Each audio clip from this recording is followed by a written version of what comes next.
Earthquake will be prevalent globally, hindi lang sa Pilipinas. And earthquakes and hurricanes will be possible in many states of America, Florida, Georgia, and South Carolina, but also Texas, especially in the Earth months of the year, January, April, July, and October.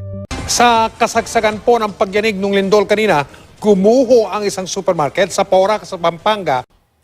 At least 8 people have been killed after a magnitude 6.1 earthquake struck the Philippines. People in the capital, Manila, scrambled to evacuate offices and buildings. Dozens are feared trapped amongst the rubble after a 4-story building went down, crushing the ground floor supermarket.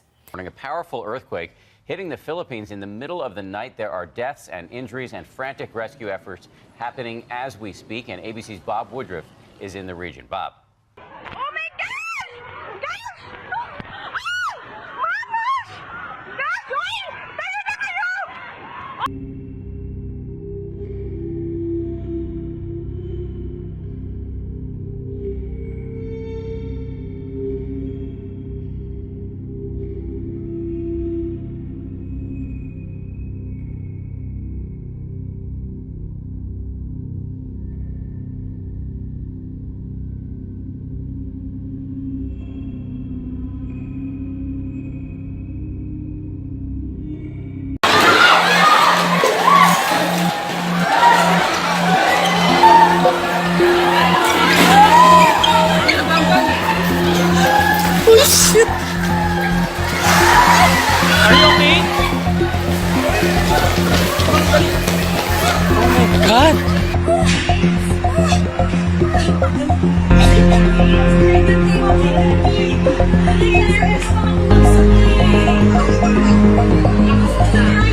Lakas rin ang lindol.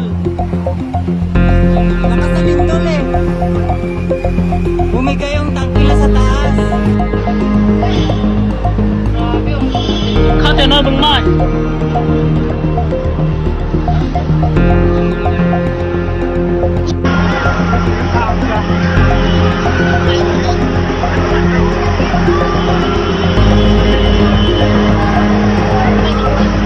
Po, nagkakata na po dito. Ayan po. Oh. Nandito po kami sa Florida Blanca.